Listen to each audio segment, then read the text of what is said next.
We have now come to our 11th visit, where I shall present creative vision, the success principle which is responsible for the building of all of our plans, aims, and purposes.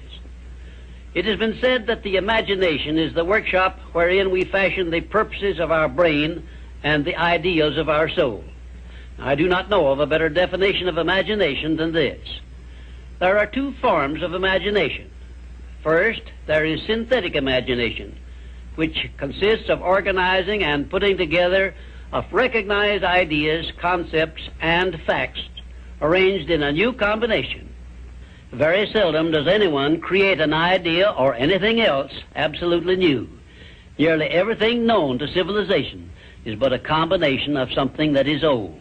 Secondly, there is creative imagination, which operates through the sixth sense and has its base in the subconscious section of the brain and serves as the exclusive medium through which basically new ideas or facts are revealed.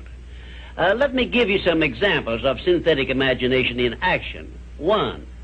Edison's invention of the incandescent electric lamp was the creation of synthetic imagination because it was created by bringing together in a new combination two old and well-known principles. 2. Clarence Saunders' idea on which the Piggly Wiggly store system was based was the result of synthetic imagination because he merely borrowed the self-help cafeteria plan and introduced it into the grocery store business. But despite the simplicity of the plan, it is said to have yielded its organizer $4 million during the first 4 years after it was put to work. 3. Henry Ford's first automobile was created through synthetic imagination by the simple procedure of bringing together the well-known method of transportation, the horse and buggy, and the steam-propelled thrashing machine. Both ideas were old, but it remained for Henry Ford to combine them in a new method of use, and he made himself the most distinguished industrialist of his era by his achievement, not to mention a fabulous fortune. 4. The man who dipped a hunk of ice cream in chocolate, placed a stick in it for a handle, and called it Eskimo pie, used synthetic imagination and started a new industry which still has a widespread outlet and grosses annually a huge sum. It is safe to assume that the creator of this simple plan of merchandising was well compensated for his use of his synthetic imagination. 5.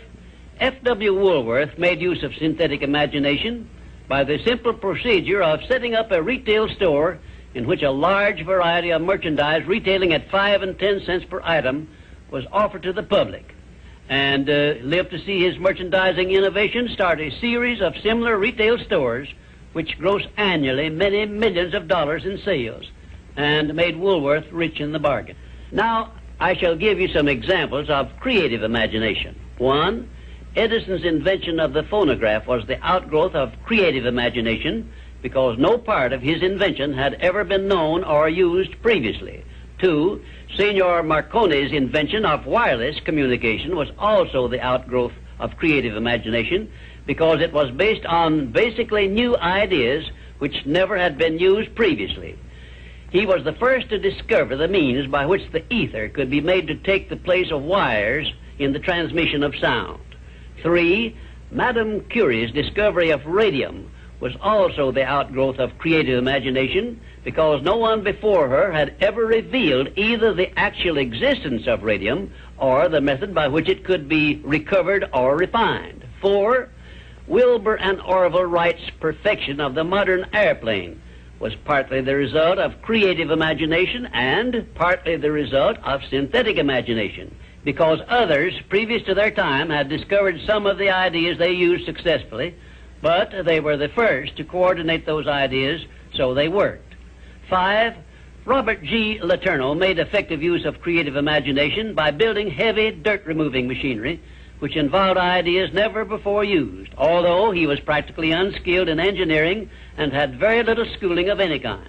I worked with Mr. Letourneau for a year and a half, during which I saw him in action many times when he was drawing entirely upon the faculty of creative imagination and receiving his ideas from sources outside of his own immediate education or knowledge.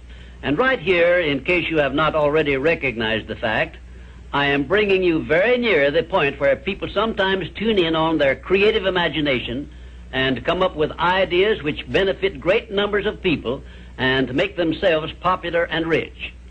I am going to give you these suggestions solely as inspiration intended to introduce you to your faculty of creative imagination.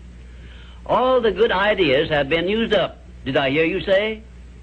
Quite to the contrary, the best ideas are yet to be revealed and put into the service of mankind. There are no more opportunities to become rich, did I hear you say? If you will give me an acceptable plan for influencing married people to adopt and use the mastermind principle in their domestic relations, you may benefit millions of people in homes where harmony does not now prevail, and make for yourself a reputation worthy of a king's ransom. If you have a better idea or plan for the use of salesmen in any field of selling, your idea may help millions of salesmen to increase their incomes and bring you a reward worthy of the value of your idea. I am still talking to you about exercising your faculty of imagination, but I am limited as to the number of ideas I can give you in so short a time. But I will give you some more useful ideas in my next visit. Imagination is a trait which becomes alert only by constant action based on the success principles I have described in these visits. You are the one who must supply this action.